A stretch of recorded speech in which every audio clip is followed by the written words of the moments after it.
30 foot লম্বা নৌকা, অথচ তৈরিতে ব্যবহার হয়নি কোনো লোহালক্কর। অবিশ্বাস্য হলেও এমন অসম্ভব কাজ করে দেখিয়েছেন ৬৫ বছর ঊর্ধ্ব মোহাম্মদ সিদ্দিক হাওলাদার। আস্ত তালগাছ 2 ভাগে কেটে হাতুল, কোদাল, বাটালি দিয়ে তৈরি করেছেন নৌকাটি। সময় লেগেছে 8 থেকে 10 দিন। বাবার কাছে নৌকা বানানো শিখে এমন পেশা হিসেবে নিয়েছেন তিনি। সিদ্দিকের মতে, বাজারে তৈরি কাঠের নৌকা 1 বছরের বেশি সময় ব্যবহার করা যায় না, অথচ তালগাছ দিয়ে তৈরি নৌকা 10 থেকে 12 বছর ব্যবহার করা যায়, আর খরচ পড়ে মাত্র 1000 টাকা। এমনি কিনে করবো কি? হ্যাঁ, 1 বছর 2 বছর যায়, এর বেশি যাইবে না। এতে মারামত লাগে না, কোনো কিছু লাগে না, খোঁজ লাগে না, কোনো কিছু লাগে না। খালি 10-12 বছর যাইবে এতে। সেদিক সাথে নৌকা বানাচ্ছে, আস্তে তাল গাছ দিয়ে এদিক ওদিক যাইবে, মাছ টাছ ধরবে।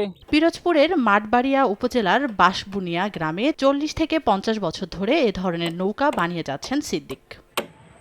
সময় সংবাদ, পিরোজপুর।